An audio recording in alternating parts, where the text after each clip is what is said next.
X and call over Dwayne. Tell them music running me vein. Yesterday and tomorrow again. We used to drive the neighbors insane. I'm still in the game. On the stage and making me name. Used to jump with Leon and Shane. We used to make enough noise in the neighborhood. Get vexed and we call over Dwayne. Some of my friends them gone down the lane. Pour a shot till we see them again. Now we ram the parties insane. Alright now, I was a little boy, I was naughty. Mirror on me foot what the girls them fancy. I remember Miss Mackenzie caught me. Ishmael crew turn the class to a party. Copy plenty, cheat in a test. Radwell walk and a puff up him chest. Me and Nesta used to beat up.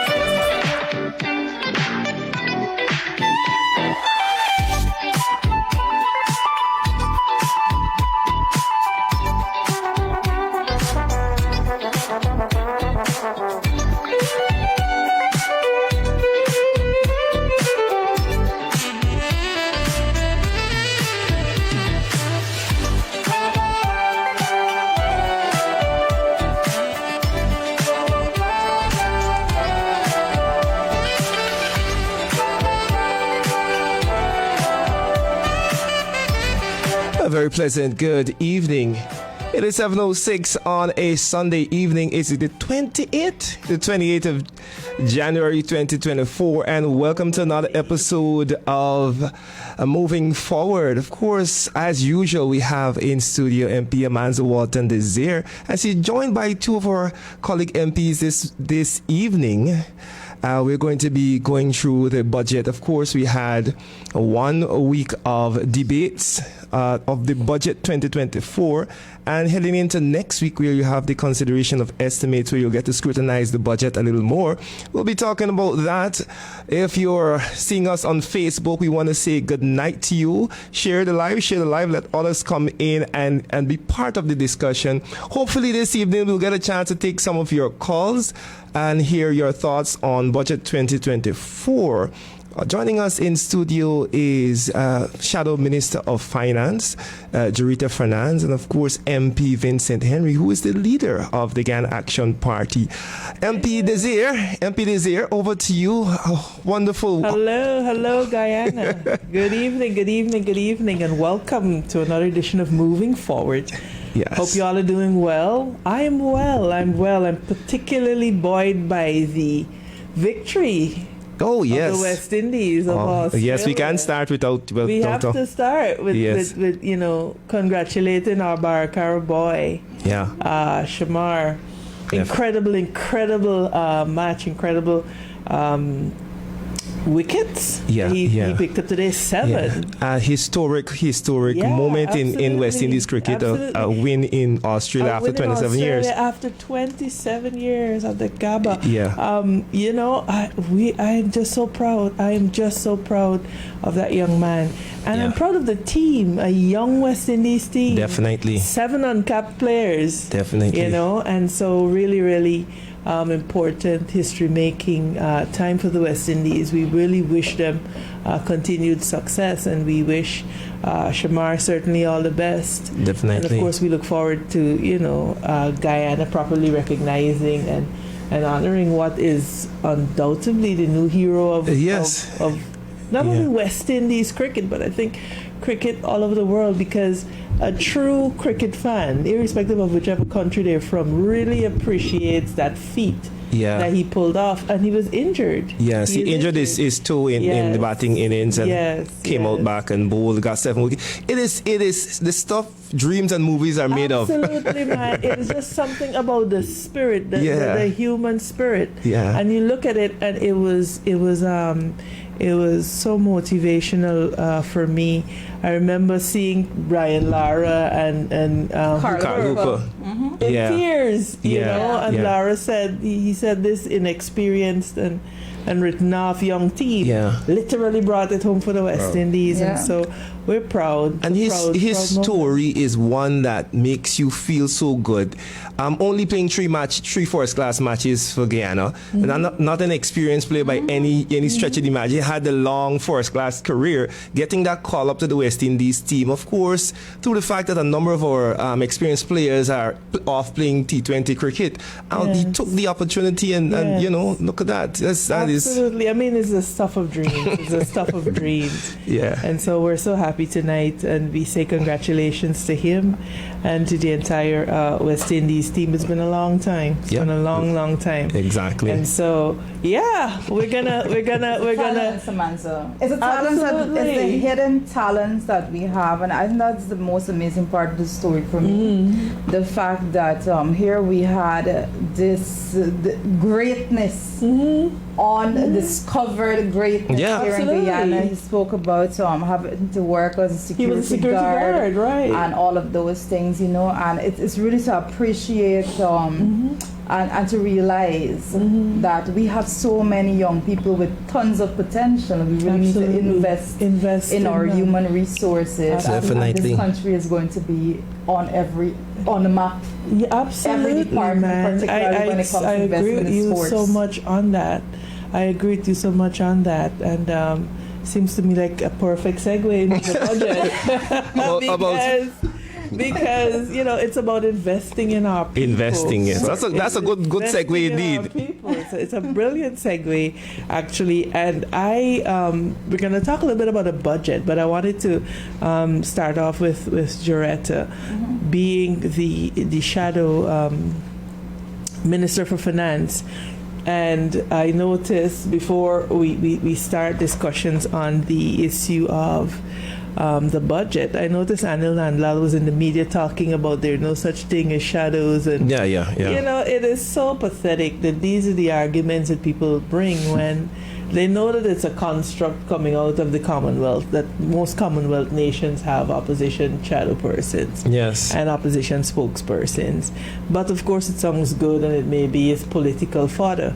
But I dare say they were overshadowed by the shadows in that last budget debate, and Joretta was clinical. She was precise. She was she brought the facts and the figures and dissected it in such a manner that they did not have an argument. I mean, it caused Jagdeo to come for her, etc. I mean, and this is how that you're making sense. But Jagdeo has never actually come for me. I don't see that as a come for. I mean, I would require. He tried. I would say that he come for me when he actually say, well, my analysis is flawed in this way, and what I should have said was this. But correct. But he doesn't. You cannot. He doesn't. Correct me, he doesn't. You're not coming for me. There you go. No, but she has an incredible point, because if you notice the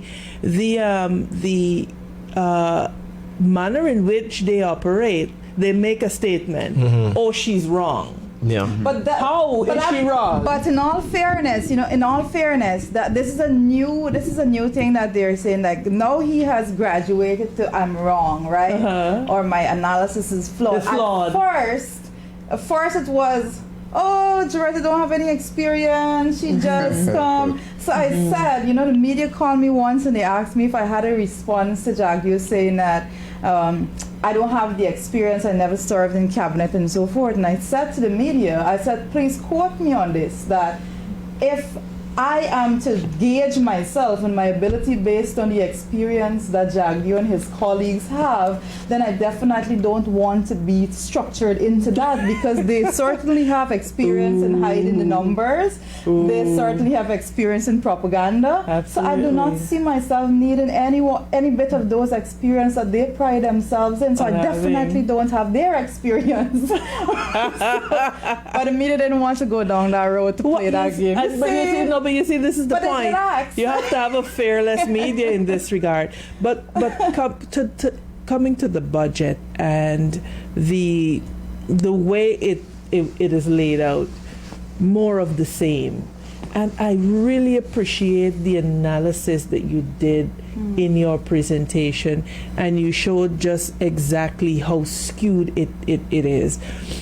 You showed, and I think this is an important point for all of our Guyanese brothers and sisters to understand the debt that this government is incurring and what it will mean for every Guyanese man, woman, and child in the future. I want you to elaborate on that so that they understand. Well, two things I did, and the debt, and I'll speak about the debt, and then I'll go back to another part of my presentation. Now, the third person's, I felt the need to actually bring it to the National Assembly this year, and when it comes to deal with the sectors and the management and do a comparison between the coalition's management of the sectors as compared to the PVP's management of those of various sectors. But when it comes to the debt, I did the analysis at the time because my presentation was on Monday.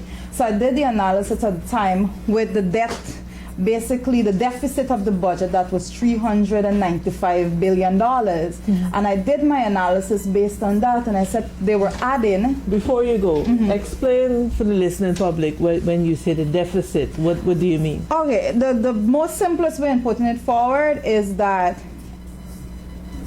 in your household, for example, if there's an income of $100,000, but your budget for the month is $150,000, then your budget deficit is $50,000. Got that, Gana? Right. Good. So basically, the budget based on the actual revenues for the country in comparisons to our expenditure plan in the budget, there was a shortfall, the deficit of $395 billion. So I wanted persons to understand very clearly that this means that every child, every citizen of this country would actually have an additional debt burden of over $500,000 per person. But Amanza, the PVP don't disappoint when it comes to staying the course. They do not disappoint to stay the course. And believe it or not, they came to the National Assembly on Friday, the last day for the debates, and they put a bill, very quietly, put a bill on your desk. I recall seeing that bill. You saw that bill, right? So, for that bill, within the bill, you will see they have restructured how much they can withdraw from the Natural Resource Fund, the NRF. And also they have put new ceilings. They're proposing new ceilings for both your domestic and your external debt ceilings. Interesting to note that our budget for this year is $1.146 trillion. But the PVP tabled a bill in the National Assembly that is going to put the external debt ceiling at $1.5 trillion and the domestic debt ceiling at $1.5 trillion. So together, those ceilings would give you a debt ceiling of $3 trillion. That's what they brought. And explain to the people of Guyana, in terms that they'll be able to grasp very quickly why that is precarious. It's and why it's so concerning is because a country needs to manage its debt, and I did say before, the debt should be managed and pegged against your non-oil sector. The PVP is showing that they are pegging their debt against the oil sector, right? So there's a volatility in the oil prices. First of all, Guyana does not set or play any role whatsoever in the world market price for oil. So that's a big concern, and you will see various academic persons of high academic nature would go out there and they've wrote extensively on the matter. Let me just put it like that. We have a government right now that see it fit to peg our debt against future oil revenues. They are saying that the debt could be at $3 trillion when you combine the external and internal debt ceilings, because they are of the opinion that it is safe for them to borrow against projected oil revenue. It's a very dangerous road for us to go down as a people. When we spoke about oil revenues, and I know the coalition had, when it comes to the legislation that was there to protect, it was very defining. It was very defining as to what the oil resources should be used to invest in. At no point in time you should be borrowing, and now your oil revenues would have to be used to repay debt. Because I think we were very clear that it was to fund urgent developmental priorities. Correct, Amanza. And there was a definition of what that was in the legislation, that old Natural Resources Fund Act that they repealed, right? Correct. And one of the first things that they did was to actually change that system up so they take money directly out of the NRF and put it into the consolidated fund. So there's this pool of money that's mixing now. So they just pull out to do projects as they so well. And we have a serious issue with that. But when you look at the way in which they are looking at debt and they go out there and they want to talk about how they're managing debt, they know that they're not managing it correctly. And I will say again, because I did see the last month program, the fact that they had to change how they report the deficit as a percentage of the non-oil GDP and change it to reporting the deficit as a percentage of the GDP shows that they know they are managing it. Absolutely. In a chaotic, callous manner. It is horrible management, it's mismanagement of those funds. But what it also says is that there is serious trouble in the non-oil sector. And this is something I think you went to pains to point out. But that's a good segue into what I looked at in the sectors, because the PPP like to paint this picture that the coalition government did not have the relevant skill set to manage the country. When the coalition government was in office, we did not have the oil sector. That was not a sector that we had to manage at that time. So it was basically everything was non-oil. So what we had rice, sugar, timber, bauxite, gold. Those are shrimp. Those are the sectors that the people love to come in with and say that, oh, we're doing such a good job at these things. This is why I said, if you were to look at these sectors and you know how they politicize sugar and that sector. So Ashton Singh stood at the National Assembly, he said sugar grew by 28%. What persons don't understand is that they keep lowering the actual projection. Revising the targets. They keep revising the targets and pulling back the line all the time. But what I went on to do, and I thought it was absolutely necessary for Guyanese to see, is that in 2019, and they can't make me pull a 2020 number, because the PPP, the last full year of the coalition in office was 2019. And I do fair analysis. So I do a fair analysis of the last full year coalition was in office, which is 2019. First full year. And I did it, actually, I gave them more time. I gave them 2021, 2022, and 2023, and I did the analysis for their year at 2023. So from 2019 to 2023, we're supposed to be seeing growth. But then I did the analysis to show that when it comes to the foreign earnings, those 6 sectors that I just called, those 6 sectors between 2019 and 2023 reported a decline of $32.9 billion. This is the same PPP government that says we don't know how to manage the resources of the country. And why is that important for Guyanese to understand? I think, we hear very often of the Dutch disease, and we look on countries, Angola, etc., that have had experiences with newfound oil wealth. The point that we are making is that you have to have, as a new petro state, you really have to have people running the country who are sober-minded and who just don't get drunk off of the amount of money in the system and to spend wildly, but with an understanding that they're future generations.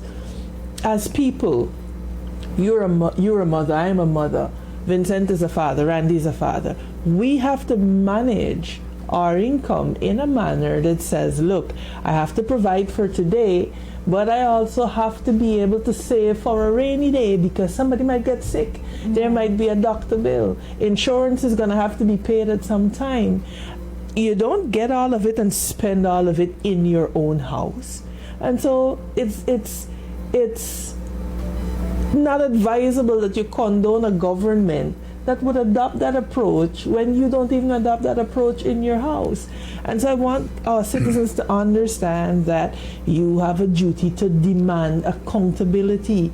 Being in leadership does not equal being unaccountable, and so I wanted to invite our brother Vincent. Brother Vincent Henry is here. He is the leader of the Guyana Action Party, and Vincent really had them doing it during that budget presentation. Always bring it. And what I love about Vincent is that he is very straightforward, quite monotone. You can't shake him or rile him one way or the other.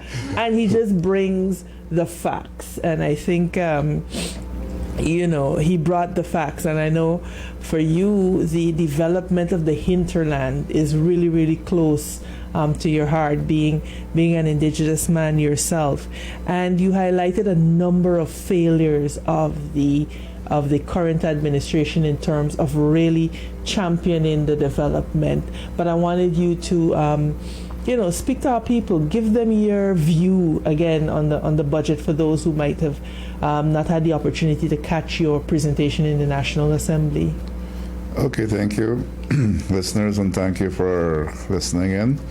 Yes, indeed, my name is Vincent Henry. I am the leader of the Guyana Action Party. I was once the regional vice chairman of Region 9, then I became the regional chairman of Region 9, so my life has been one that I've been in politics for some time now. And I'm happy to be on this program. First thing I would say is that we mentioned a star being born in cricket. Well, we have a star right with us here in terms of finance. Absolutely, absolutely. I agree. Yes, so, and that's good. There must be rejuvenation, there must be leaders coming up, there must be stars coming up, and all for the betterment of our country. And in terms of the cricketer, well, I would say that anytime my country does well in game sports or anything like that, I personally, and I've seen others feeling so proud. It brings pride to us. Yes. And that is why we should have, like in our budget, we should put some emphasis on our young people and on their, ability, those who have ability or those who are showing some sort of interest, give them the opportunity to reach the stars.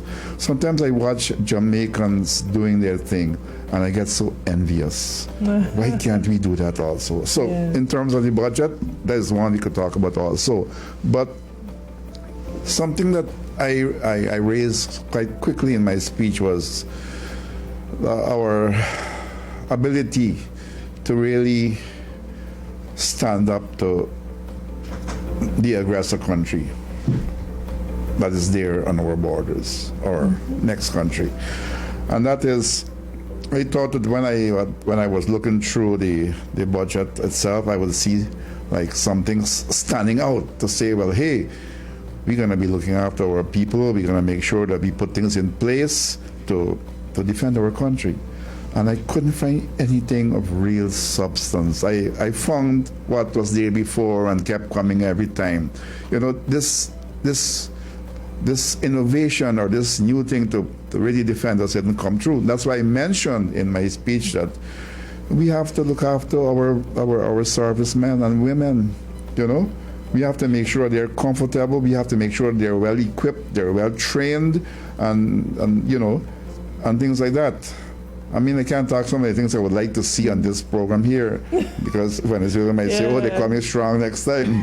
But, let's look after our people. And on the border, you have mainly indigenous or hinterland people, but many are indigenous. And many of them, remember when Sherrod went there, and they were saying, what can we do? Nobody came to talk to us, nobody interacting with us in any way. We are here. What can we do? So, but they are willing to stand up for their country. And as such, we ought to really look at all of that and put something better in place. But again, I don't think we could expect that to come from the People's Progressive Party. That's not how they're thinking. How they are thinking is that get what they can get. And so if anything should happen, they will run first and have everything else here. And we can be left back here. So I know I'm going to be left back here, so I want to be ready. I want to be ready. No, that's a very important point. That's a very, very important point. For me, what was particularly disturbing is the paradigm that informed the budget. the mindset that informed the budget, because to my mind, you have an adversary on your western flank, and they are insisting that a large portion of your country belongs to them. One would have thought that this budget would have placed a greater emphasis on development in Essequibo to make sure and to incentivize Guyanese moving to and occupying To the populate Essequibo and to yeah. populate that place. What you see is a coastland heavy type of investment that is vulnerable to rising sea levels, etc. And so it is apparent to me that there is no developmental plan, and I believe that the leader of the opposition in his presentation quoted from the American Quarterly an interview that Irfan Ali was interviewed in, and he said basically that there is no plan. He's writing it as he goes along. And for me, that is alarming, because it says that you have a government that has no overarching vision for this country. And so I had hoped to see greater emphasis on incentivizing movement to and the development of the hinterland. I know that under the David Granger-led administration, they paid particular emphasis on the frontier villages. Yes. And they had Operation Armadillo, where they used the military to sort of reinforce and to galvanize, because they are, in essence, our first, as it were, alarm system. You know, if something is happening, these are the people that we depend on for intelligence and otherwise. And so I had hoped to see in the budget some acknowledgement of that fact. And it comes back to a very important point that Jaretta made when she spoke about the importance of equity. You know, but again, we have a government that is pig-headed, that is stiff-necked. So I believe that we need to spend our time speaking to the Guyanese people, because this is my paradigm that I operate in and that I'll share. My whole duty is to bring to you the facts. I can't make you decide, nor can I decide for you. But when I bring you the facts, the decision is yours. And this is what we all are sitting here doing, bringing to the people of Guyana's attention, bringing to their attention all of these facts, so that when they go and they cast their ballot, they're doing it with full knowledge and understanding of who they're voting for, you know? And so if I could just absolutely touch back on that a little bit more. You mentioned in your speech that there is no current ambassador to Brazil. Right. Guyana. And I think that's a very big point, because imagine Brazil is your neighbor. Brazil is on your southern flank, so to speak. And you don't even have an ambassador there. no ambassador. Right, and I was checking out the budget to see if they maybe I missed it, but we are supposed to have an embassy there. It's not there. And is there monies? Are there monies for that? Isn't that important? Look. What is more important than safeguarding your country? And let me finish. Yes, please. And Brazil is making preparation as if they are to be attacked. They are making preparation. I have seen. Well, I have people in Brazil. We have people in Brazil who send us information. We have seen them amassing their defensive troops, you know, tanks and everything. Tanks and things. We have seen jets in Bovista, around Bovista. They are set up as if they are, you know, preparing for a massive somebody invading them, and they will repel them because of, you know, political, geo-defensive, whatever. So other people are seeing this as important, and our government is seeing that they got to fight up no AFC.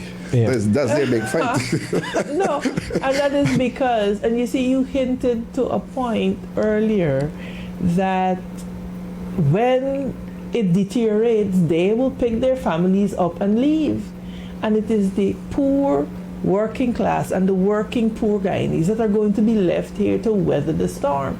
Now look at it. Brazil is our most important continental ally. It is our strongest continental ally. Military deterrent, And not only essentially. that, they are a member of BRICS. And you don't think it important, Yes, Joretta, I think that conversation is one that definitely needs to Ambassador? start. The fact that Brazil is a member of BRICS and how that is going to play out Globally, yeah. particularly when we have the players within the PPP that basically does not subscribe to a lot of things that we should be subscribing to when it comes to allies. No, absolutely. Amanza, when I think that it is necessary for us to keep hammering the fact that if the PPP government believes that that meeting that they had is all that was needed, because it seems to me as though they have down arms, they would be sorely mistaken. No, absolutely. And you see, I'm glad you made that point, Joretta, because again, you're talking about mindset. Vincent, you recall the 2 weeks leading up to the referendum, the flurry of patriotic activity happening? Yes. You recall that? Yes. What happened now? It's done. Yeah, it's a one-time thing. What happens now? And you know, one of the greatest indicators to me of the mindset of this PPPC government, and I say the government because I want to distinguish it from the people who support the party, because very often what they try to do is make it as if we're attacking The supporters. the supporters. You have a right to support whoever you want. Do it though with full information and understanding of what you're supporting. So, when was local government elections? 2018. Right? No. This last one. This last 2023. one. 2023. The last one. You could travel the length and breadth of this country, and every lantern post had a PPPC party flag.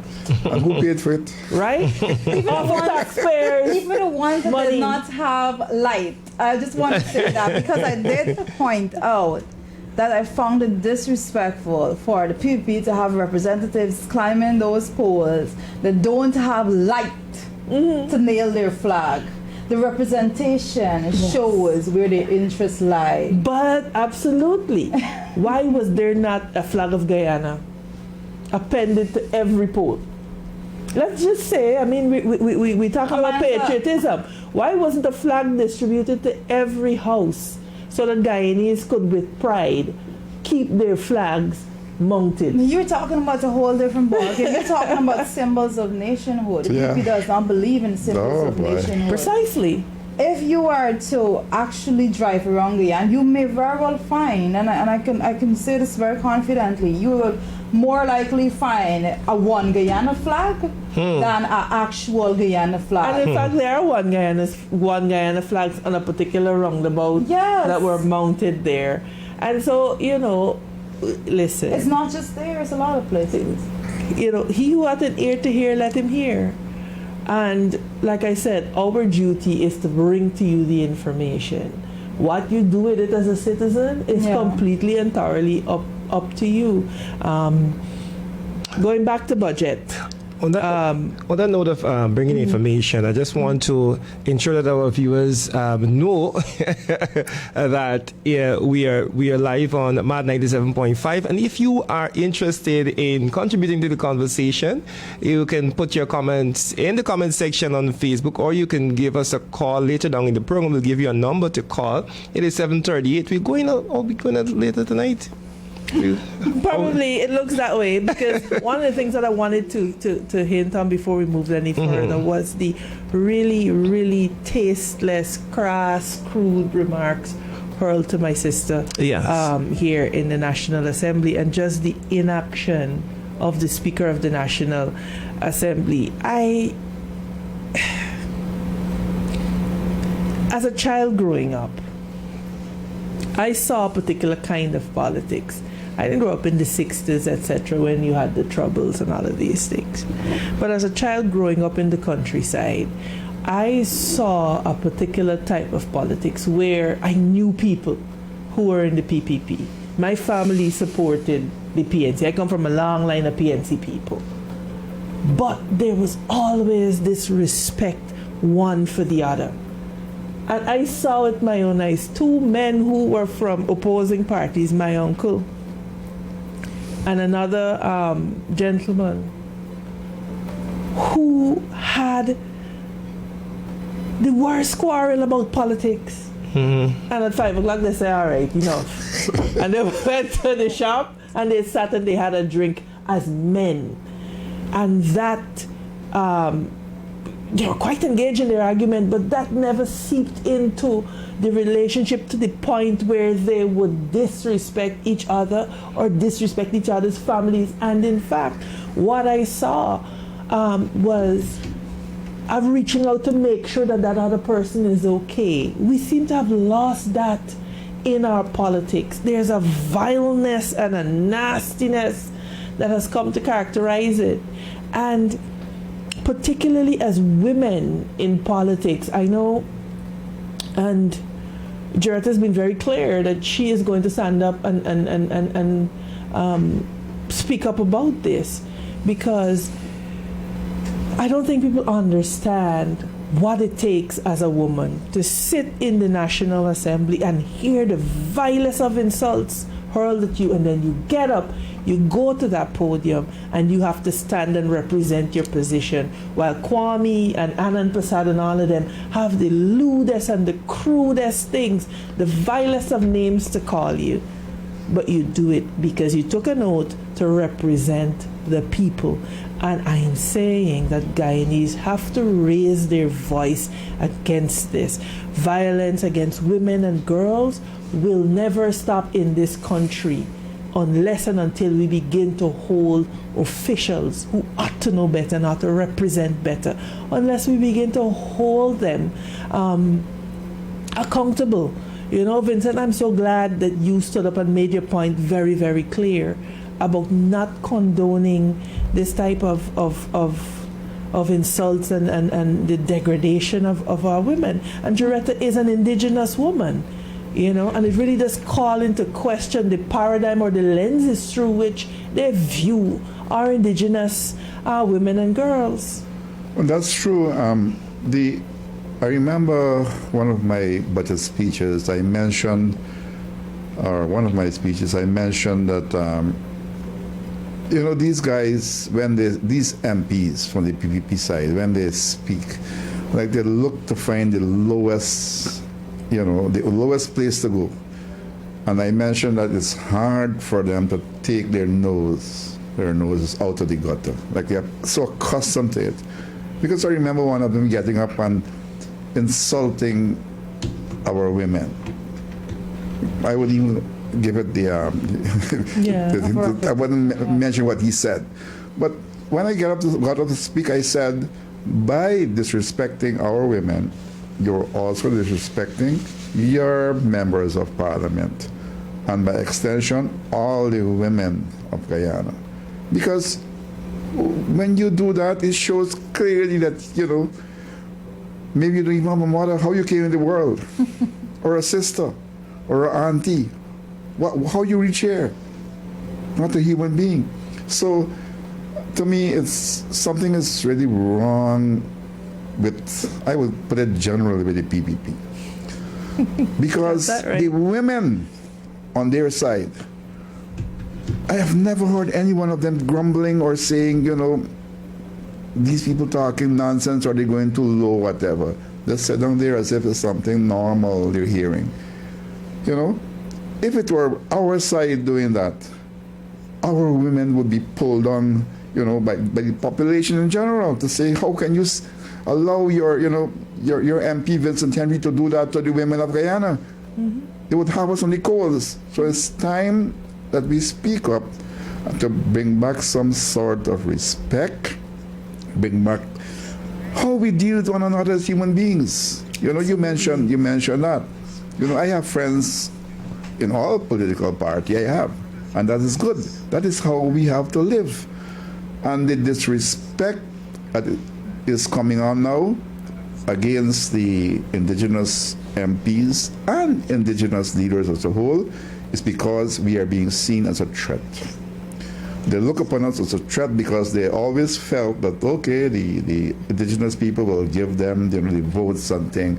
But now we are speaking out and we are saying it as it is. And so we've been looked upon as, oh, we're threatening them. And so they will want to do all kinds of things. I mentioned how I was threatened, my life was threatened actually. In part, not inside the dome, but outside. So this is what is happening. So we have got to tell our indigenous people out there that you two have to speak up. We too have to stand together and to tell the PPP that you got to change that direction of insulting our indigenous people. It's really very sad. And for me, what's particularly saddening is the silence of the women in the PPP.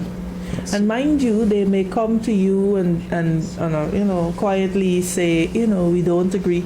But you must be brave enough to say that loudly.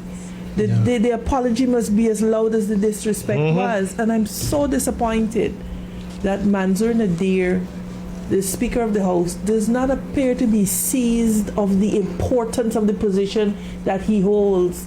He has not demanded an apology from these two gentlemen to Jaretta. Hasn't demanded one. And, look, I can promise you that it's not...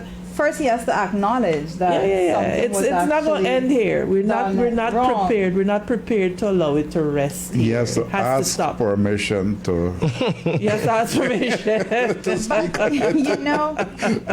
As crazy as it is, sometimes you have to really internalize these situations. And what I can say is that I strongly believe and I'm convinced that my entire life from birth, I have been designed, I have been trained and brought up, and I am equipped with the necessary skill set and stamina for this moment. Because I can tell you, there is nothing about those individuals, the McCoys and Passat of this world that can faze me. Absolutely. It doesn't get under my skin. It can't faze me because I see these individuals as deliberately put there to break down the integrity of the National Assembly, and I see it as my duty to make sure that they do not. And absolutely, and again, it comes really back to the person, the personality. Correct. That you are, that maybe I am. That, for example, Kathy is. Yes. That you really, you say what you want about us. We're not going no place. I'm telling you. We are here. I'm telling you. And a couple of things. You're not going to shut us up. We're not going to stop speaking and standing up for the people of Guyana. So get used to us being here. We had an issue with our colleague MP, Geeta Chandan Edmund, this past week, and I was so disappointed to see the depths to which some people sank. Disappointed but not surprised. Not surprised, disappointed, but not certainly not surprised. What I was happy about, though, and what gave me a glimmer of hope in all of this, is that the positives, just the love and the support that was sent her way far outweighed the Dharamlals and the McCoys that had the vilest of things to say. Just to see the Guyanese people from all walks of life, all religions, all ethnicities, coming together to send love to Geeta. And, she's seen it. We could tell you that she's moved by it, and certainly encouraged. At a deeper level, Jaretta, there's certain experiences that you have in life that you never understand why you're having them. And somebody that I have great respect for taught me very early when I was going through some things that some of the things that you go through have nothing to do with where you're going, but everything to do with who you are when you get there. Hey, and no, we're not preaching tonight on the show, but it's important because these are moments that facts and figures and all of these things can't help you to weather. You know, they can't help you to weather. It's just really about who you are as a person. But representation, particularly when it comes to the National Assembly, you know, you sit there as political representatives, you are there to represent the people, right? So when you understand, when you've been through some things in life, when you were brought, let me tell you, and I tell people I am proud of where I came from, and I embrace my past 100%, because it has molded me into the individual I am today. And you know, Sher stood up in Parliament in his presentation. He said, "What you could tell me about poverty? You know anything about going and buy a tennis roll and shop man sorry for and gobble a little butter?" When you have been through some things in life, then nobody can come to you with nonsense. When you have been through the system and you understand that if you don't cushion individuals, the basic resources like salary adjustments and so forth, then you're not doing anything to lift their standard of living and actually having a real benefit, tangible benefit to who they are as individuals. So it is important, and I think that persons need to understand that your representative need not just go and say, I man this and I man that. I don't know. I'm trying to be filtered. But your representative need not go and say that. You know, I found it interesting, Amanza, that yesterday I did a walkabout of Blueberry Hill in Linden. And it was only then that I realized that the Rastafarian community and members therein found it to be extremely disrespectful. Absolutely. They found it to be extremely disrespectful, that mode of speech, because he does not know where it came from. But you see, he doesn't understand the culture of it. And he does not understand why they say what they say. He doesn't even understand that it is almost a spiritual utterance for them. And so to go up and to make light of it. But look, we don't expect better from these individuals. What I think we have to demand, however, is the management of our resources in a prudent way. And coming back to the budget before we begin to take calls, Giretta, you did a masterful comparison. You didn't get to go into it. I want you to go into that because the PPP is good at propaganda. There is no disputing that. And they're very Goebbelsian in their propaganda, so that they repeat one thing over and over and over again. And so the lies become truth because they understand that Goebbelsian way of propagating their positions. Now, you hear them say that the AP and UFC didn't do anything. I want to set the context for the people of Guyana. And like I said in my budget presentation, let us break it down so that it will be forever and consistently broken. That you cannot realistically have a government in place for 23 years and then have another government in place for 5 years, right, and expect that government of 5 years would do all that you couldn't do in your 23 years. I don't know about that. It is impossible. I don't know about that. No, but hold on. Let me develop this point further.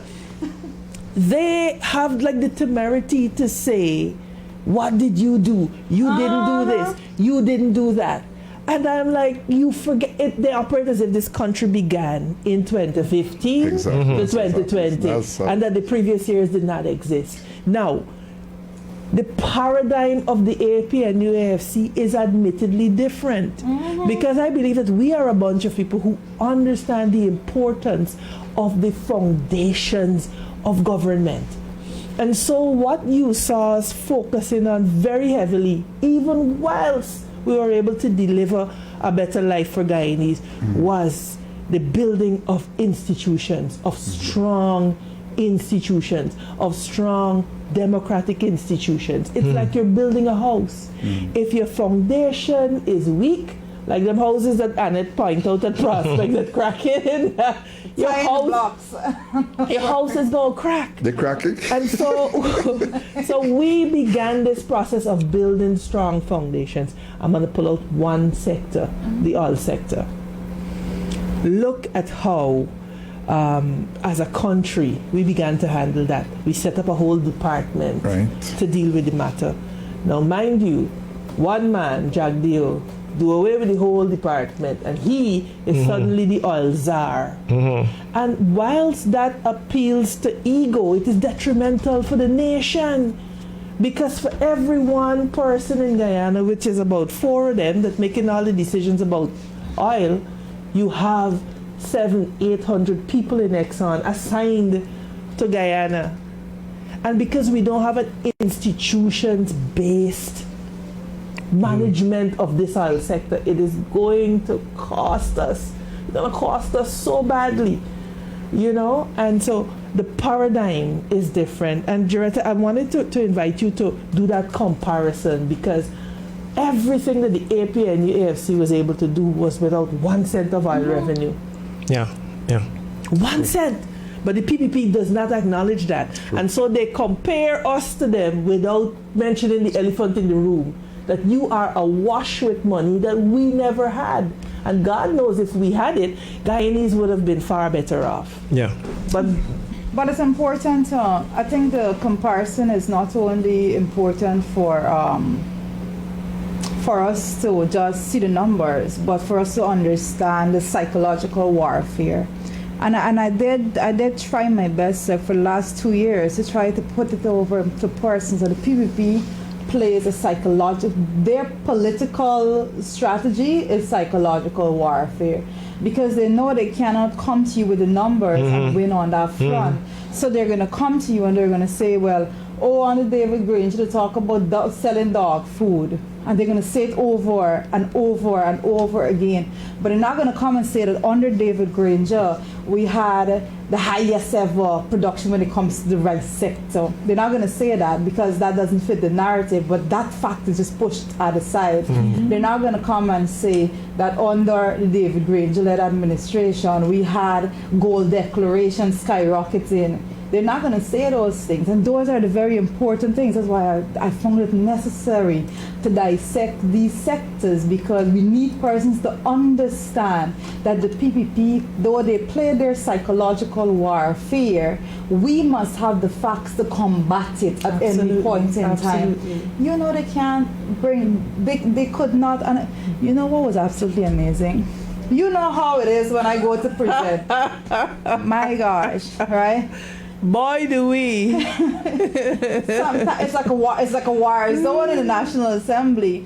But this particular presentation, there was a lot of silence. You know, there was a lot of silence. Facts and statistics, right? And at one point, I heard Edgel was leaning over to Ashley and saying, "You know, you got to respond to that." Everybody heard that. So I was waiting on this response, right? But it's yet to come. It is important for us to understand that coalition government spent $1.2 trillion over 5 budgets.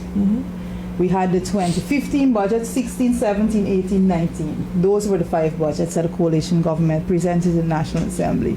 And one of the key things, and we have to keep repeating it, is wages and salaries and how those adjustments were made. The adjustments were made throughout that period, and it got wages and salaries to 77%. The PPP came in office in 2020. No salary adjustment was done there to wages and salaries. They had 2021, 2022, 2023. Within that period of the PPP being back in office, mind you, the 2021 budget was the first budget that accounted for all the revenues coming into Guyana. Since 2021, oil revenue budget, 2022, oil revenue budget, 2023, oil revenue budget. Wages and salaries were only increased by 23% over that time. Now, I think it is necessary to bring to light something that happened, was said rather, in the National Assembly during the course of the week, because none other than Sonia Parag, she was prior the Minister of the Public Service Minister, and she found it necessary to attack the coalition for not giving across the board salary increases. As if that's a good thing. And she went on and on about the coalition. They talk about salary increases, but they never given across the board salary increase. It's a mindset. The PPP is the only government that given across the board salary increase. So I said at that time, Ashley didn't vet your speech because he's supposed to be a technocrat minister. And at some point in time, someone should have been guiding her to say, we do these things, but you don't say it, you don't celebrate it. The coalition government, we pride ourselves in the fact that we didn't give across the board salary increases because our aim was supposed to be narrowing the income inequality gap. Absolutely. And by so doing, minimizing the gap between the rich and the poor, the haves and the have-nots, and so forth. So it was done in such a structured way without oil resources. It was done in such a structured way. You will remember some years there were like 9% increase for the lower income earners and then 2% increase for those for over the higher, 500,000, yeah. Correct. And then 0.5 for those over Right. a million and so on. But they saw that as a criticism because they cannot conceptualize mindset, yeah. why this is good for the economy. They don't see value in actually tightening that gap, that income inequality gap, because they see value in expanding that gap. And that's what they've been doing by making sure that they give this across the board, the salary increase. It has been detrimental. Absolutely. And because of that, persons don't understand what's the problem when punking gone to $1,000 a slice. Yeah. Right? They don't get it because you remember it's an across the board increase. So when some persons are getting a $1,400 or $5,000 increase, some persons are getting $200,000 as their increase. So they cannot fathom the thought that the economy is in dire need of restructuring when it comes to wages and salaries and making sure that cost of basic food items, particularly when it comes to locally grown cash crop, is absolutely necessary. They don't get it. They don't go to the market. You've ever seen Sonia Fresh at the market? I've not seen her, and you know, I think Jaretta, I mean, some superb points, and these are the things that we have to help Guyanese to understand as to why we do what we do. And I want to invite us all as citizens to pause and take a look at the facts. Forget about the sensationalism. Forget about the personal attacks. The PPP, when they do not have an answer for you, they personally attack you. So the latest one was that people write my speech, and you don't know what you're talking about. This should hire your speech, right? Your speech. I'm saying, you know, so when they can't attack you on the substance of what you said, they go to the rhetoric and the personal attacks. Right. Every one of their budget presentations without fail was 25 minutes cussing the apnu, attacking us personally, and then they spent the other 5 to 10 minutes that they had trying to stitch in some of what they will do. And we identified that trend from since Ashley started cussing in the budget speech. It was horrible. There are some persons in Parliament, and I can name them, Datadin, that has basically brought forward the same speech for every budget since 2020 to now. There is he basically makes some minor. I can ask for the answer, you know, because I can highlight what is the rhetoric that he comes with every single year. He does a little bit of changes and so forth. Charles Ramson, he's allocated 30 minutes plus 5 to wrap up. He speaks for 30 minutes on everything but the budget. And things that he has no business speaking on. You know, he spoke and he said that Guyanese are so doing They're so sending well, money outside. Sending money overseas. Nobody told him that last year was accounted for the highest remittance coming into Guyana. Ever. But And he that, wants to speak on economics, oil and gas, and he forgets he's the sports, college youth and sports minister. So there's these little things that you can look forward to, but what disappoints me particularly is Ashley Singh's presentation and his rebuttal particularly, because it would be great to listen to a very structured rebuttal coming forward from the person that is in charge of finance. And I say the person in charge of finance because he's not finance minister. That's a different conversation. Yeah.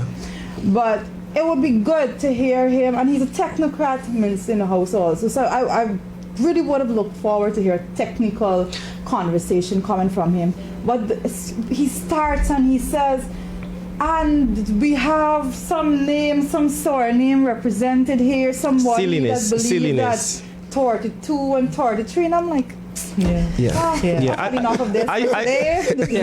This is where I leave you. It's not clinical. It's not clinical. It's not serving any purpose to me. Yeah. So, they have not debated the content, and I know that I did note the leader of the opposition going forward and saying that these are the points that we're putting forward. He repeated that a couple of times because his presentations, he would put forward certain points and then they would basically not acknowledge, and they'd say that, oh, they're saying that they don't like the budget, but they're not making any recommendations.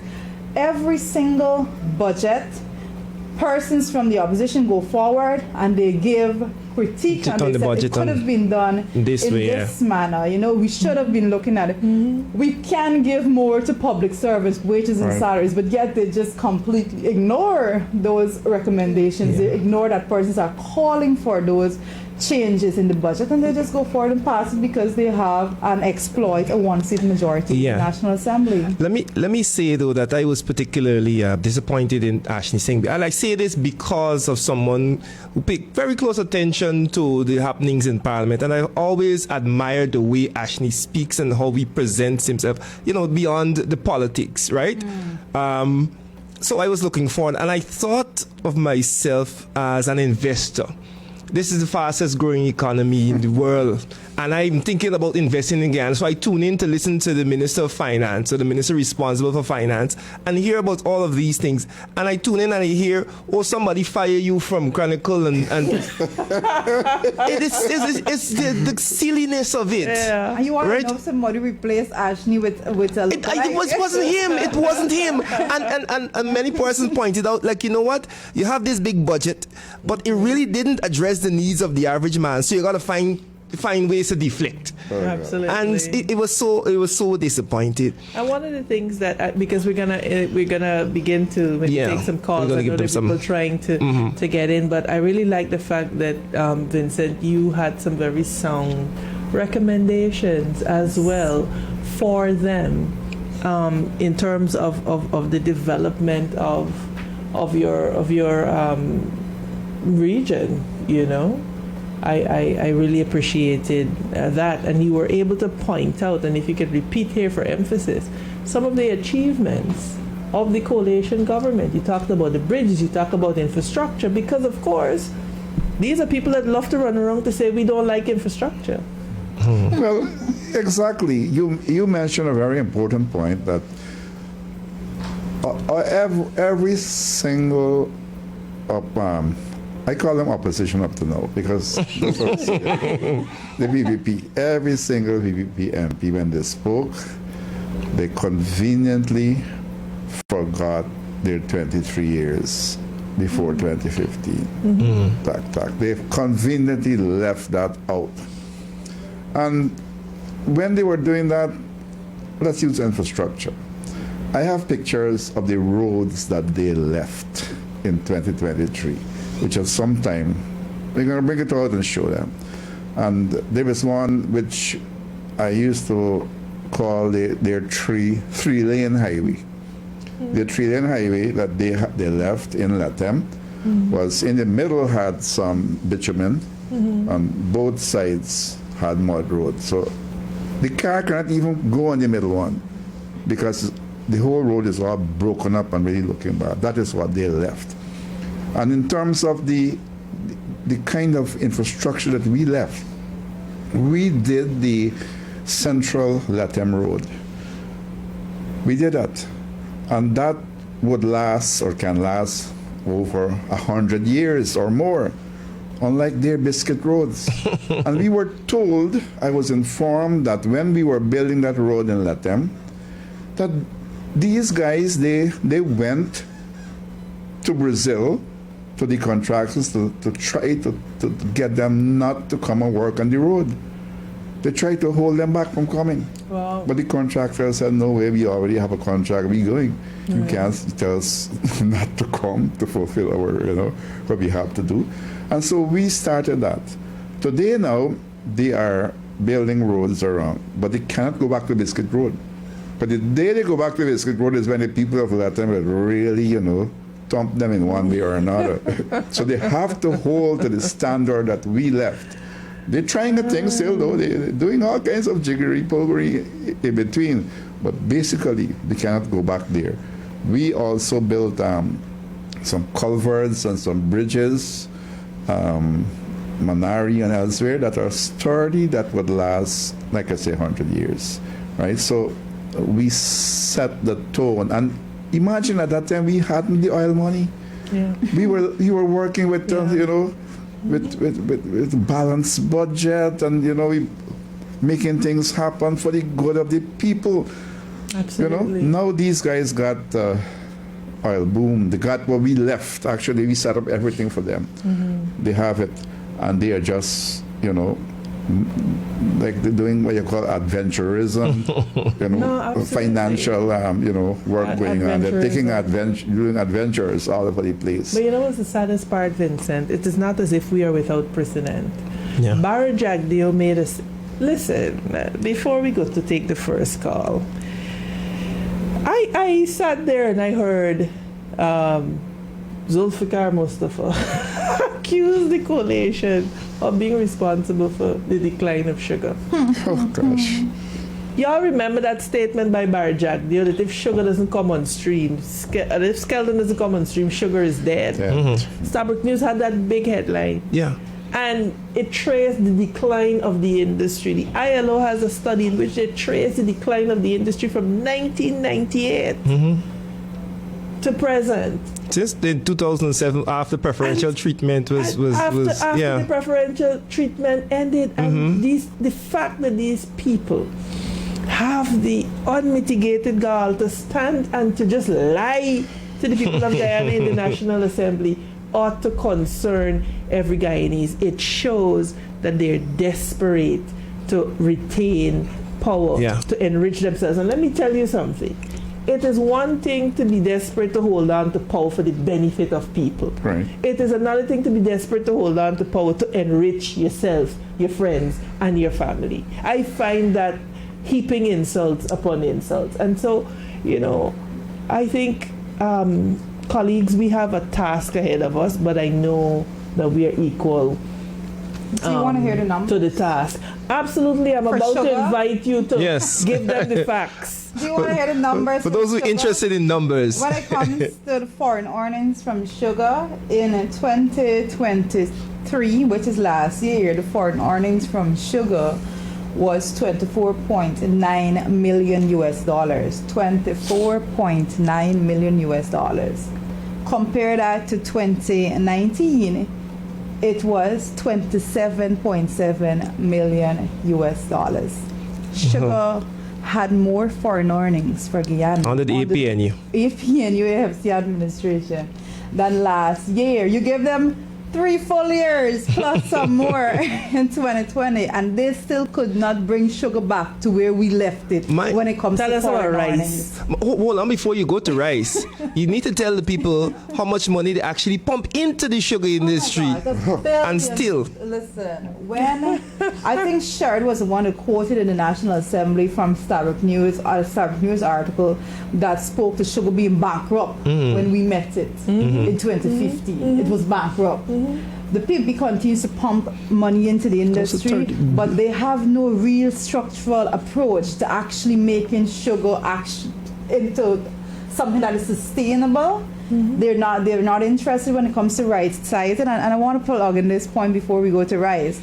The fact that it was in the National Assembly that Mustafa stood up, and they love to do these antics, and he held up a report and said, this is a COI that was done. Yes. And he was reading from the COIs, and I said, Mustafa, I did not know you had this document, because turn a few pages and you're going to see that we never fired 7,000 sugar workers. I said, Mustafa, just turn 3 pages. Turn 3 pages. You're going to see that the actual numbers are there, broken down when it comes to managers and workers and so forth. It didn't reach 6,000. It didn't reach 5,000, Amanza. But yet the report is there in the National Assembly. They hold on to that number. APNUFC fired 7,000 sugar wards, and then Mustafa hold it up. So I said, Mustafa, you thought I didn't read that document, but I read that document before you even got it.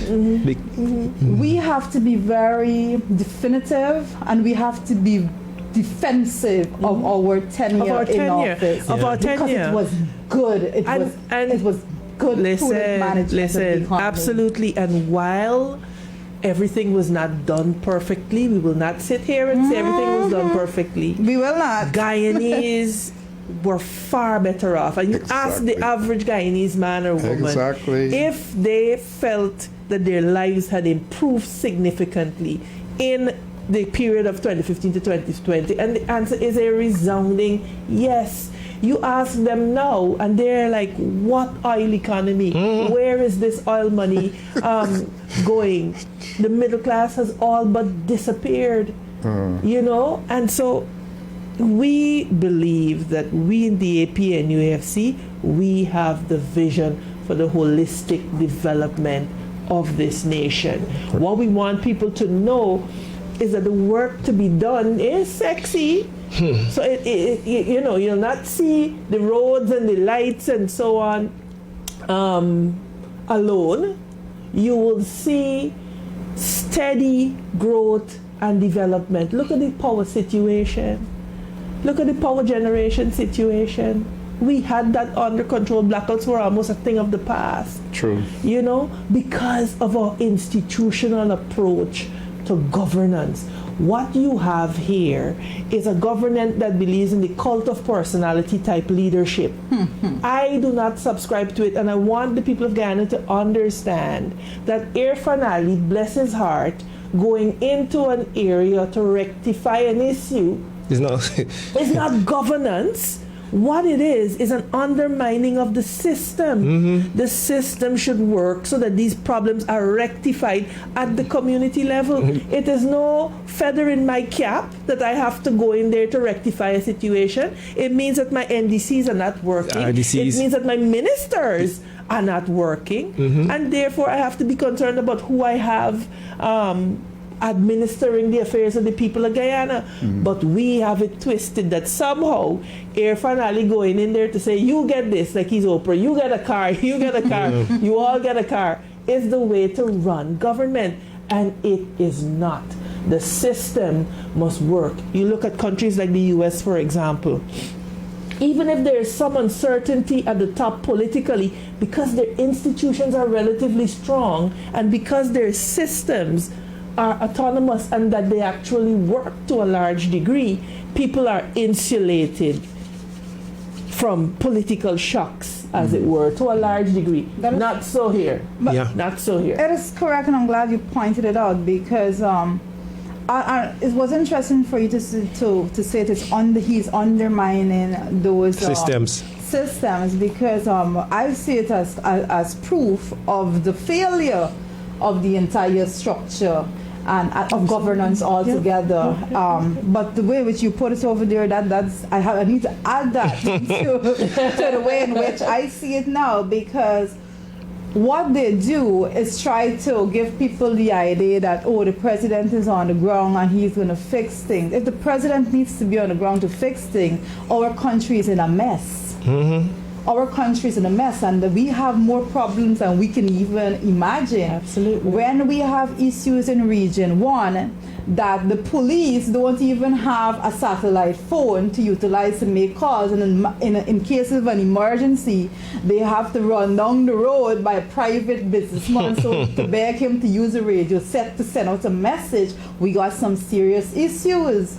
The structures are not working because they continue to reward political lackeys and silent persons who are actually capable and competent to execute these works. And it's absolutely necessary we call that out, because we cannot in an oil economy continue down that path, we are going to be dooming ourselves. I think systems must work. I think we may need some more time. I'll say this show runs out so quickly. On that note, when I get here, you know, we need 2 hours today. We need 2 hours on that note. We get to rice here. But we want to give our viewers an opportunity, our listeners and our viewers an opportunity to contribute to the program. If you are on Facebook, you're looking at us on Facebook, drop your question in the comment section. If you're listening to us on the FM band, you can call 617-0244, 617-0244, and contribute. We'll last 15 more minutes of the program. So if you have a question or you have a comment and you want to be a part of the program, 617-0244. If you listen to us in your comfort of your home this evening, you're live away to moving forward. You have M.P Amanza Walton Desir, M.P Jarita Fernandez, and M.P Vincent Henry in the house. We're talking budget 2024, and MPs, as we wait on those persons, the number again 617-0244. As we wait on those persons, we know we had 1 week of debates. Just share with the listening public what is expected for next week and what exactly is the consideration of estimates. What's that all about? You want to take that, Madam Financial? Well, consideration of estimates, and I don't have the books, but we have 3 volumes when it comes to the actual estimates, budget estimates. One of them probably over 600 pages. The other 2 probably over 500 pages. And there are some really huge books, but what those books have now, it goes line by line in the various agencies. So as to what amounts of our budget is being budgeted under those line items. For example, and so the opposition gets a chance to scrutinize and ask questions on those. For me, it's not enough. I've said this publicly. All right, but the PPP tries their best to keep that very tight when it comes to the questioning and so forth, the time that we get. Now, I'm just going to pull one item out for persons to understand what we're looking at when we're talking about those estimates. When it comes to wages and salaries, let me go down this line. One of the line items there is 6141, for example. 6141. And the name of that line item is other employment costs. You would remember that none other than Barry Jagdee was in the press prior 2 years ago saying that they budget money for increase in wages and salaries, and it comes under 6141 and so forth. So last year, they budgeted $19 billion towards increase in wages and salaries. So this year, they've budgeted $21 billion when it comes to increase in wages and salaries. Last year in the National Assembly, when I questioned, because that line item I questioned under the Ministry of Finance, when I questioned Ashley Singh about that particular expenditure, I asked him, are you going to be consulting with the relevant agencies and the unions to make sure that you have consensus on what the salary increase is going to be? He said, yes, we're going to be consulting with everyone. You know, I'm going back there again. Absolutely. Because he did not. Another one, we question it on the current expenditures, and we question also on the capital expenditure.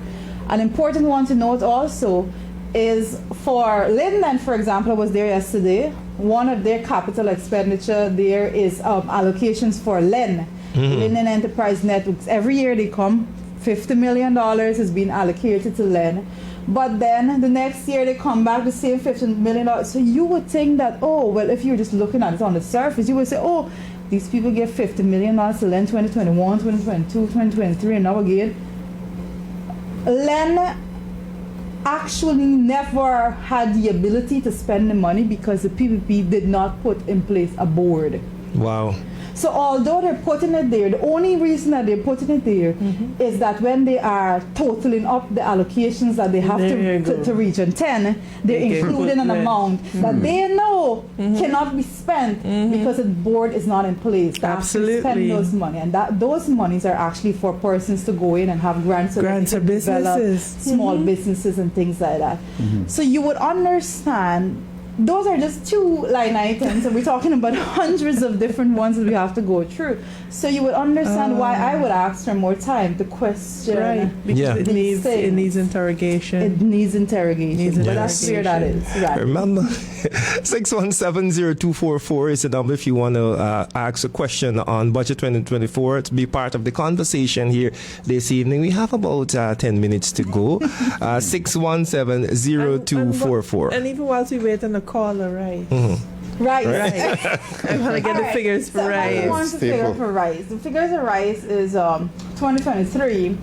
The foreign earnings for rice last year under the PPP was $211.7 million US dollars. The foreign earnings for rice in 2019 was $222.9 million US dollars. The PPP managed to receive, when it comes to foreign earnings for rice, $11.2 million US dollars less in 2023 than the coalition did in 2019. But the PP want to talk to us about how we manage the economy poorly. Guyanese, are you all can believe hearing that? this? You can believe I that? mean, are you all hearing this? And let me tell you, next week, look for them to come after us again, because Well, they're gonna come. every time we bring the facts to the people of Guyana, Amanza, they come. I'm But ready. you I know, was made for the this. harder they Let's come, go. the harder they'll fall, because these things called damn facts and statistics are just that. They are unmovable, they are unshakable, and they will stand in the face of the lies that they seek to tell the people of Guyana. Guyanese people know that their lives were better. They know. And even some of them who may not want to admit it openly for fear of victimization, they know that their lives were better. And so we're going to continue to expose the truth. We're going to continue to bring the information to the people of Guyana, because, like I've said from the time I entered politics, informed citizens make better decisions. And so we will not hide knowledge from our people. Oh my, Amanza. We'll not hide knowledge from our people. Vincent, you alluded to a few of the hubs, the ICT hubs Willfully shut. that have been willfully shut down so that people don't get the internet, so that the only information people hear. It's from particular company that has particular And that is Alliance. sad. That is sad. They're literally depriving our people of knowledge and information. Well, I just want to say this. Absolutely. During the 23 years of the PPP, there was a sort of information blackout. Like you said, and that everybody knew, they didn't want us in the hinterland to get information of what's going on generally, the real information. They wanted that when they come there once in a blue moon and they tell us something, we must all say, oh, that's the facts, come there. And you know, they would twist it up and turn it how they want it. So, well, so major things happened during our few years, not even the full 5 years. One of those was radio stations. Radio stations in Aisholton, in Latam, Mabaruma, Oriala, Bartica. Radio stations, you know, so the people could get to know what's happening around. There was one before at Bina Hill, Radio Paiwamak. But the one time when I was there, they were being told that they couldn't speak their local language on the radio. Important. But eventually important. they had Wow. to change that. The people made them change it. But, you know, so they had that kind of control. They didn't want the people to know anything. And then afterwards, we brought in internet to the communities. Almost every single village had internet. And in fact, today I posted up this the internet in a place called Yakurinta so many years ago, right? And so the people began to hear what is happening around the world and in Guyana. And that, I think, will be a big change, will cause a big change to happen in the next elections. But let me leave that as a kind of a Amanza, weapon that's there. Vincent, I want to add to what you're saying there. I want to add a little bit of my own knowledge as to what went on when it comes to those ICT hubs that was set up in the hinterland. even when the coalition was in office, I can tell you that the PBP coming down to that 2020 election, they had a campaign within when it comes to shows that were aligned to them and all of those things, that they instructed and threatened those persons to make sure that they were turning off the internet when it comes to certain times so that persons would not be able to listen to the news and so forth. And I believe it is important for us to take note of that, because what it says to us is that they know that once they do not have control over the knowledge and the access to information within the population, then they are going down a very dangerous road for themselves. They understand that once persons are educated and informed, that persons will not be gullible to the propaganda that they're pushing forward. And I want to say that the world, and when it comes to the globalization altogether, it's moving in a direction that it's more of an information age. So not so long from now, that is not going to be an issue anymore. That's why you are seeing them even attacking the university level when it comes to starving it of resources and making sure that they fund it enough so that it can branch out and be and provide sound education to our nation. It is an attack on the education system, because it's also an attack on the minds and how we think as a people. That's why they're going back and telling people that, we're going to re-employ you to cut cane and so forth. This is an oil economy. We must do better for our people. That's not where persons belong. Yeah. Not today. This is 2024. As we wrap up, MP, I want to take a quick question from Facebook. Taz Thomas is saying, because I want to make this point before we take the questions, because I want it specifically focused on budget 2024 specifically, and some of the things that people want to see coming out of that. One of the important points that Jaretta makes is something that our brother Kemraj Ramjatan always says, and that is the fear of tertiary education is real. It's very, very real. And one of the things that we spoke about with the Gold Scholarship Program is that, have you noticed that they have never told you about the completion rates? They've only told you about how many people have offered were offered scholarships. Have you noticed that they have not been able to break it down into how many people have degrees, etc., because the system is broken? And we are aware of the tales of horror that people can't get into the course. Some of them are shut out of the course midway. And what we're advocating for is, look, plow that money back into the University of Guyana. Enable them to offer online courses. The University of Guyana, if it is Manza, the wider one. Because my son goes to the University of Guyana, and he has 2 days that he has to go physically on campus, and he's doing engineering because his classes are virtual classes. And so the argument is breaking down. But like we said, goal is somebody's business. And the day I said that, I saw them send somebody to write an op-ed and whatever else. But they're getting commissions for the amount of children, the amount of students that are referred to these universities. I need proof of students registration. Absolutely. I need proof of student registration. And because we're calling it out, they're coming to attack us personally. Put the money in the University of Guyana. With this, we could fund innovation to the degree that you could have such projects, transformational projects and ideas coming out of our young people. But you give Gold $4 billion and you give University of Guyana $4 billion. I want to ask a quick question. The tuitions that people pay at the University of Guyana is $4 billion it come up to a year? Lessons. I don't think so. You know, I'm asking that question because if you're saying okay, $4 billion a goal for 4.1 for UG. If that $4 billion went to, that $4 billion went to UG, everybody could have gone free. You are of the opinion. It would have been free.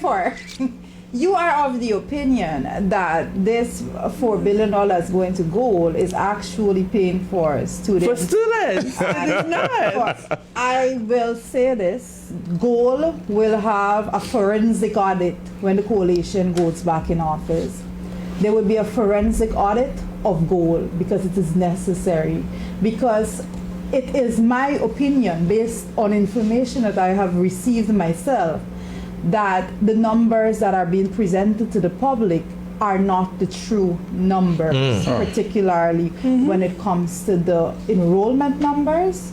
And I always welcome persons to come prove me wrong, publish the list, make it public. You know, your government today, $1.146 trillion budget. Take an entire newspaper, just choose all of them, put an insert, just list these students that are a part of the goal program and that have completed, correct. you understand this program, because again, look, we do not just criticize for the sake of criticizing, and I want the people of Guyana to understand that what we are saying is that there's a better way.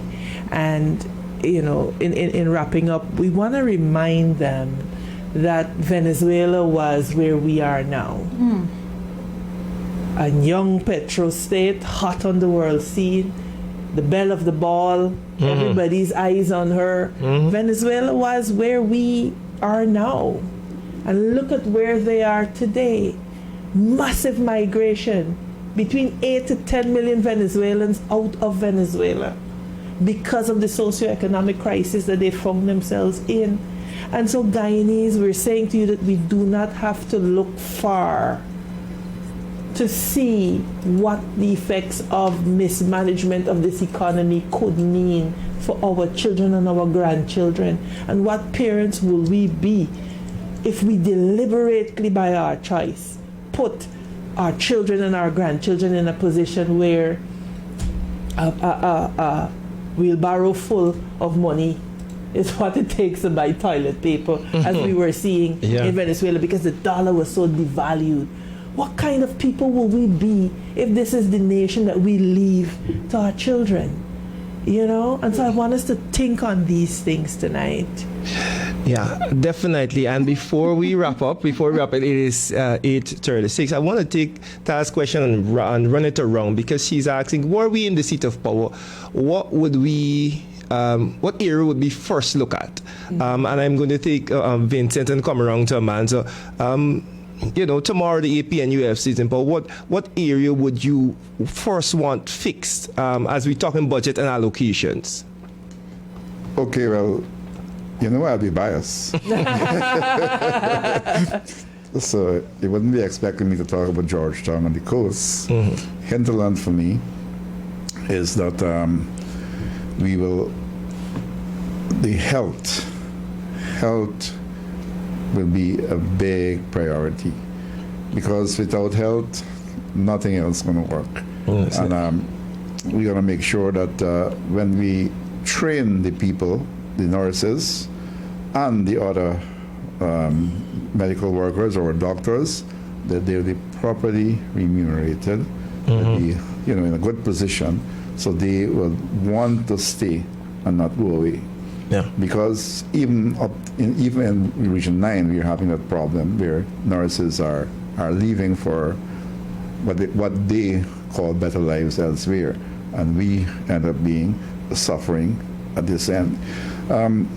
Education, one, I think I have been seeing it for some time, that a major part of the education system, it mightn't be a formal part, but it's a part that is so important, and that is what I would call education from conception to school, nursery school. That part seems to have been left out, you know, and I think that all the problems, all what we go through afterwards, even how far we could go in terms of our educational levels, how we treat one another, how we avoid, MPs standing up and belittling women in Parliament. Everything could be dealt with at that level once you have a good foundation.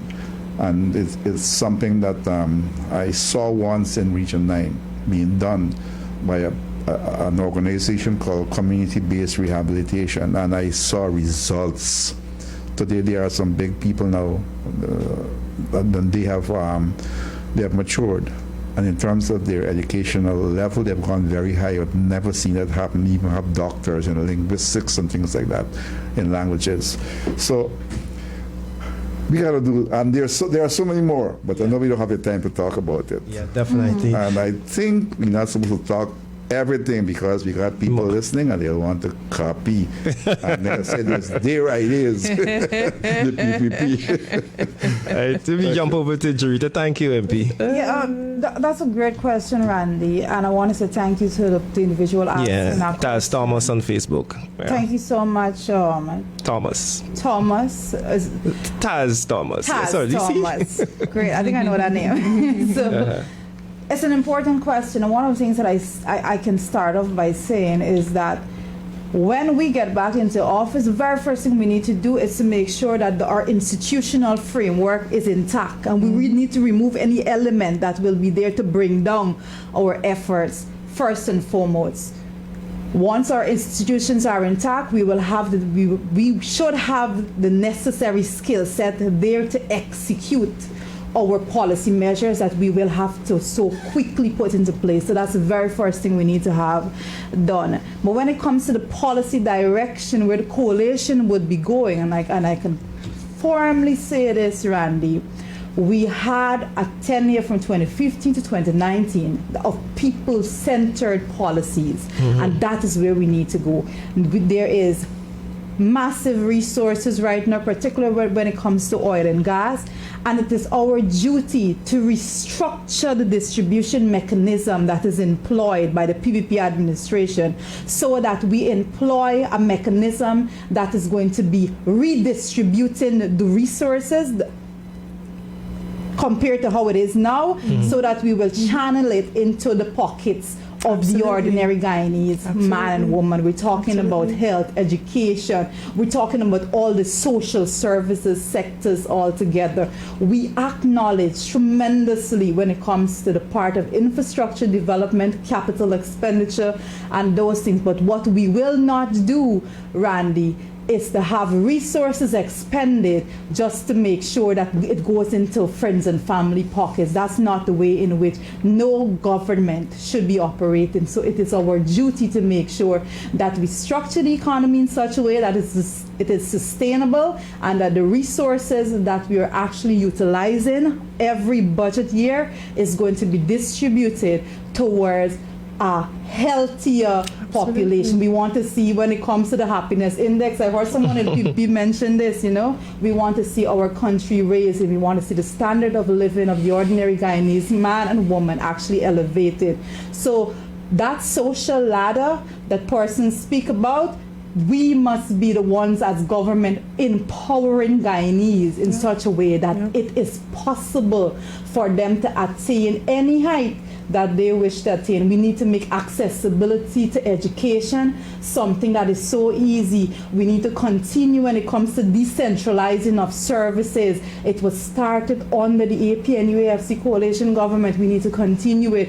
Persons should not be having to come from every single region to saturate themselves on the coastlands because there is no service available to them. We need to break down any structure of elitism in our country, and we need to make sure that all the resources are there right where you live within the 10 administrative regions of Guyana. So it's a task at hand, but on the surface, that's what I'll say, Amanza. This is a whole day conversation. I know it's hard to pick one thing that you will focus on, right? Because so many things are. It's really, and in addition to what my two colleagues would have said, I'll tell you, for me, the urgent priority is making sure that no Guyanese man, woman, or child goes hungry. For me, it is unacceptable that in a country with all of the resources that we have and such a small population that we have citizens that are going to bed hungry. When you're hungry, you can't focus on development. You can't go into school and focus because there's a direct link between nutrition and cognition. It needs to our way of life and to the way that we handle the development of this country. We got to put Guyanese first. We have to make sure that the institutions, the systems and structures are there to ensure that Guyanese are able to prosper. This point about the oil wealth, we have to come up with mechanisms that will see the oil money and the largest getting into the pockets of the ordinary Guyanese man and woman. Look at the UAE. Look at the Dubais of this world. Their citizens get a certain amount of money every year based on their oil wealth. Why can't that be for Guyana? I am saying that it can be. It absolutely can be. And they only have oil. It could be done We in a have sustainable oil manner. and we have the non-oil sector that we can also grow. It is doable, it is sustainable, and the point is that we have a government that is unwilling to do it, but the APNUFC administration, we will show them that it is possible, and we will show them that it is possible for Guyanese to live and to thrive in this same place under APNUFC government. Amanza, you're so, oh my God. Amanza, you said, I'm sorry, I get a little passionate about this But you because I said- know more is possible for our correct. people. But when you speak about actually making sure that no child is left hungry, you know, it is important for us, and I think this is going to be my last comment for the night. I'm looking at us sideways right now. But I think what is important for us to note, and PP wants to go out there and to give this narrative and the propaganda that we're against infrastructure development and so forth. But I think it's important for us to make it clear that infrastructural development should never be dependent on children starving. Children should never be left to starve in order for a building to be put up. Absolutely. That should never be the choice. Absolutely. Right? So when we talk about people-centered policy, this is what we're saying. We need a balanced approach to the system. We need a balanced approach to how we manage resources within our country, because it matters not if you are building skyscrapers. If we have Guyanese children going hungry, that's a problem. They can't feed themselves. Randy? Yeah, I like that. I'm saying we really are over time, but it is good discussion. But we're gonna be back. We'll definitely be back. We're gonna be back next week. We're gonna be delving into more of these things because I think Guyanese need to be aware that there's a better vision, that there's a better way to do this, and one that sees every Guyanese. The rising tide must float every Guyanese boat, and so we're committed to doing it. I am confident that we can deliver this good life. But you know what? We took an oath. It's important. And it's important that we go through so that we can hear exactly how taxpayers' money are being spent. And I want to end the program by emphasizing that this is Guyanese people money. Yeah. It's not Irfan or Barjatio money. This money belongs to the people of Guyana, and we have a duty to make sure, as far as we possibly can, that Keep it's them being comfortable. spent in your interest and that we keep them accountable. And with that, we want to say thanks to our viewers for staying tuned with us for the last 2 hours. And of course, we say as very special thanks to the people at MAD 97.5 for allowing us the scope and the time to be able to bring this information to you. We'll definitely be back on Sunday, and I know the panel will agree with me when I say that the APNUFC will be back. We'll be back. Yes. For sure, we're going to be back. Enjoy the rest of your evening. This was Moving Forward.